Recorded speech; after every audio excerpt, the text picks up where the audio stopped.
What's going on, everyone? Happy Wednesday to everyone. Hopefully everyone who has been affected by the thunderstorms as of lately is keeping safe in these areas, and hopefully those in the Great Lakes are keeping safe. And unfortunately, you might have to stay indoors because the air quality is becoming an issue thanks again to the Canadian wildfires. Taking a look at the satellite picture as it wakes up this morning, we can see in the east as the sun starts to come up, we're still finding cloudy conditions in the northeast. Things are starting to improve in the mid-Atlantic. There'll still be a few stray showers today. We did have an overnight MCS that went through portions of Kansas, and that did produce some significant severe weather. We'll take a look at the storm reports from that in a moment. Taking a look at our air quality issue here, and you can see here you have these maroons, purples, reds, even the oranges. This is concerning air quality, and we do have some air quality levels that are well into the 200s in many areas: Ohio, Indiana, Illinois, Wisconsin, Michigan, even Iowa. A very concerning air quality. I don't know if you were watching the Chicago baseball game last night against the Philadelphia Phillies. You could see the how bad the air quality was. It was just thick smoke, which is concerning. And if you are someone who suffers from asthma or immune compromised, you really want to limit your time outdoors today because this is dangerous air quality. Let's take a look at the latest smoke model run from the RAP, and you can see here, when we take a look at this, it is going to continue throughout today, but it is eventually going to slowly improve.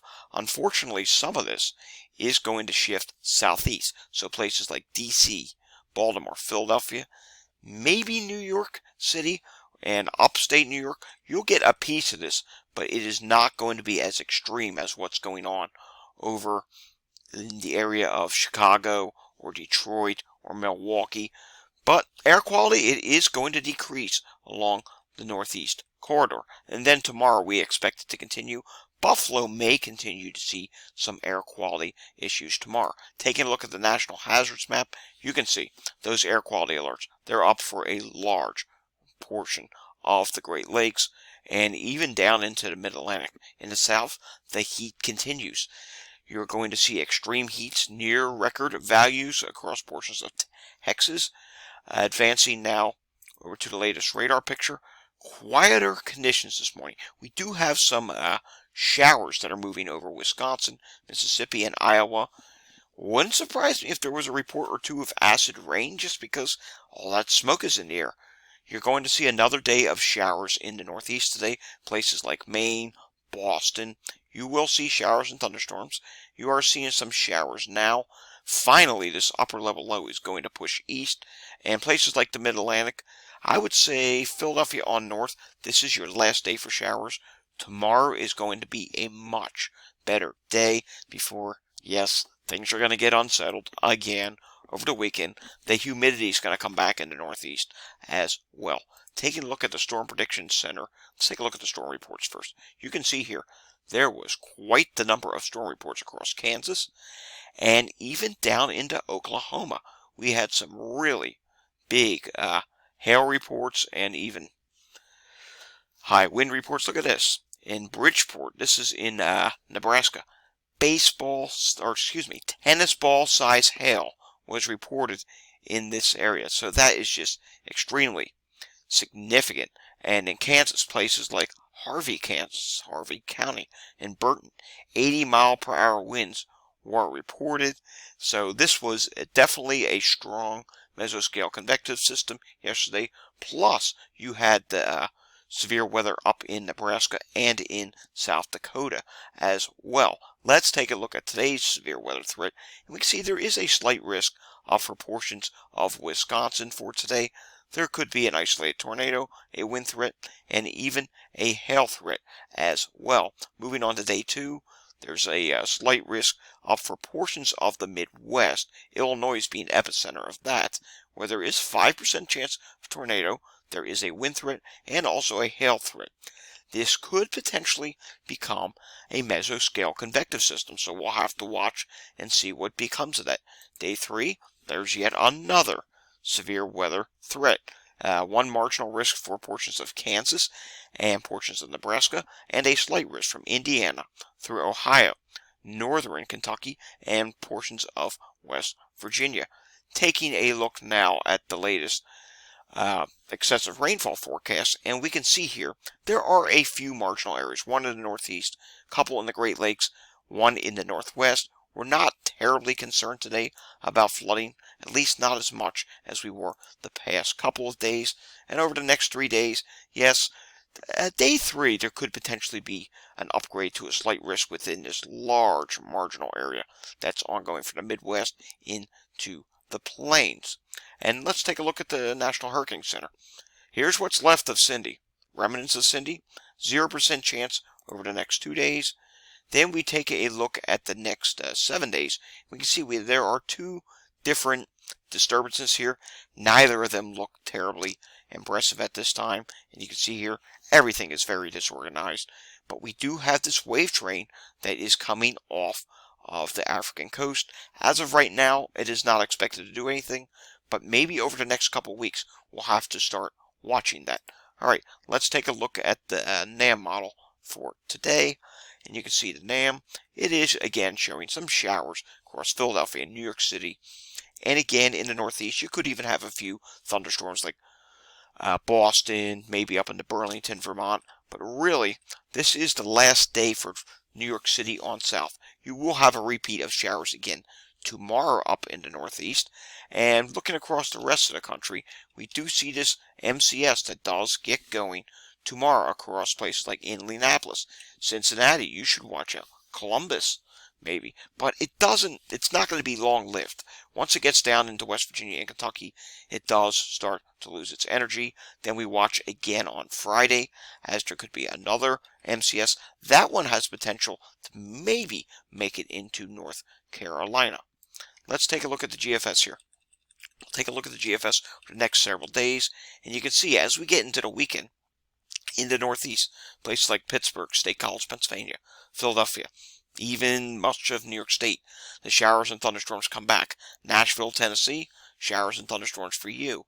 Northern Texas through Kansas, Oklahoma, even into Colorado, we are expecting showers and thunderstorms on Friday evening, and again, possibly on Saturday. And as you can see here, Saturday and Sunday, it's going to be active in the Northeast. Not looking like a great holiday weekend.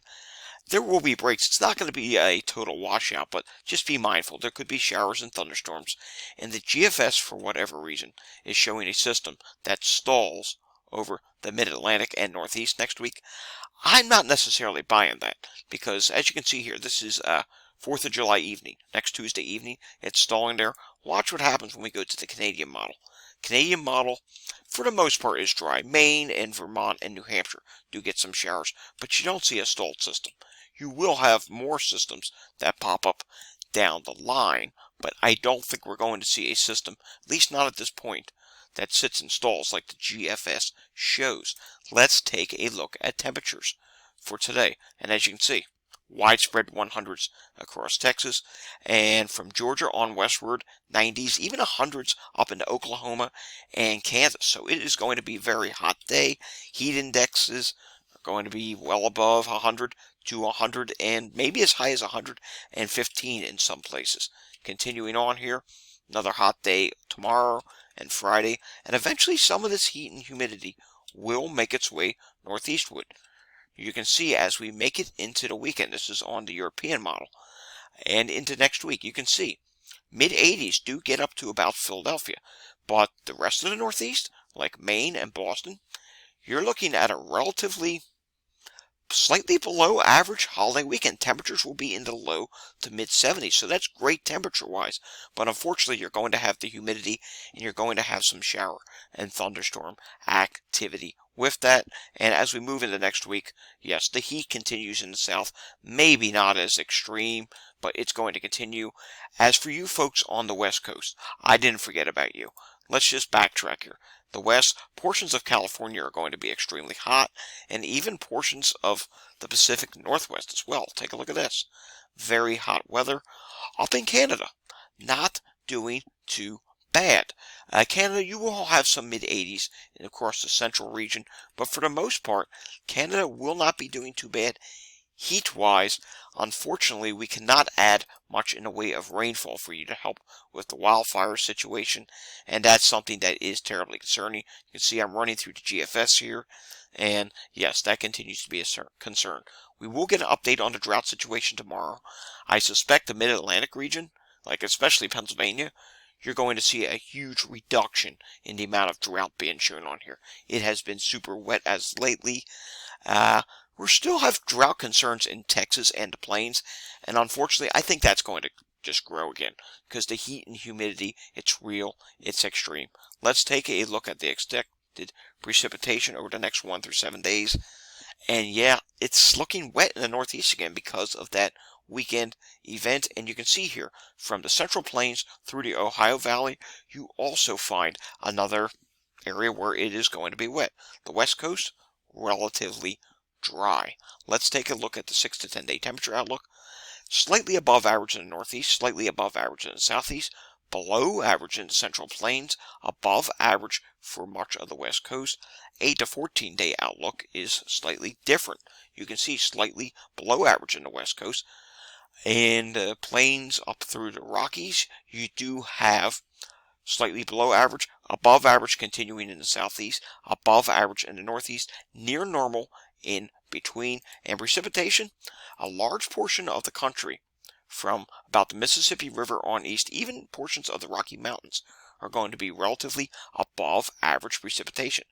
The Four Corners region, though, it is well below average precipitation, and the West Coast, that's going to be below average as well. And as we get to the 8 to 14 day period, near normal for Florida, above average for much of the rest of the country, with exceptions to the Four Corners region, where it's going to be below average, and the West Coast, where it's going to be near normal.